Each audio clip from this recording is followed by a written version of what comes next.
Fafienambidy hatrany amin'ny 500 no omeny MPTC na ny Madagascar Professional Training Center ireo mpianatra izay vao afaka baccalauréat tonga misoratra anarana amin'izy ireo amin'ny fianarana ny tenim-pirenena. Sampam-piofanana maro moa no atolotry ny MPTC ary ankoatra ny fampianarana tenim-pirenena dia misy ihany koa ny baccalauréat kanadiana sy ny britannika izay karakarain'izy ireo. Androany moa no nanaova ny MPTC ny varavarana misokatra ho an'ireo tanora nentina nankalaza ny andro iraisam-pirenena ho an'ny tanora. Sampam-piofanana maro no atolotry ny MPTC na ny Madagascar Professional Training Center. Ankoatra ny teny anglisy izay efa nahafantarana azy ireo dia misy ihany koa ny baka kanadiana sy britanika ataon'izy ireo. Natao ho zakana rehetra ihany koa ny saram-pianarana ao amin'ny MPTC hoy ny tompon'andraikitra ara-baritra.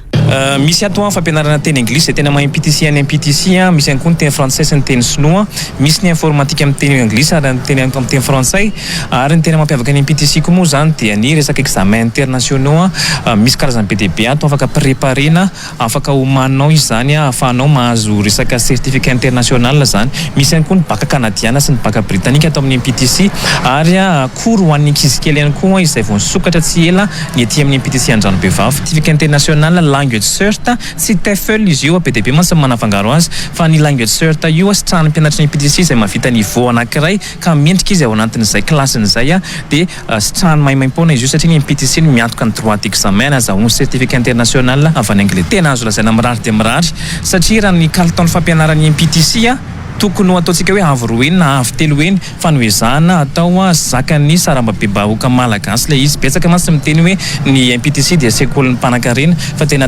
azo atao hoe zanaka malagasy dia afaka misitraka sy manjifa ireo tolotra ato amin'ny MPTC.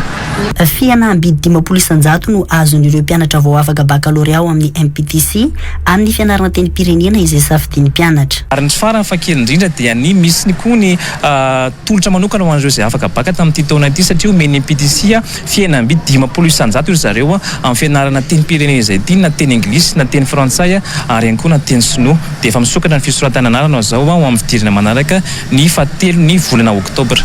Satria araka antaneniko teo zany ny ato amin'ny MPTC dia mipakatra any amin'ny kely indrindra telo taona zany indrindra hatramin'ny lehibe indrindra satria moa fianarana dia mandrakizay tsy misafidy taona dia betsaka ry zareo ny tonga teto amin'ny MPTC nakany andinindiny mikasika izany. Izay maniry mpianatra teny anglisy ihany koa dia misy ny TEFL sy ny TESOL ato amin'ny MPTC ankoatran'izay dia misy ihany koa ny MPTC college zany hoe université izy io amin'ny teny anglisy ranoray izay omeny MPTC izy ireo izay afaka baka fa mila manana niveau d'anglais hoanina ihany koa izy ireo farafahakeliny.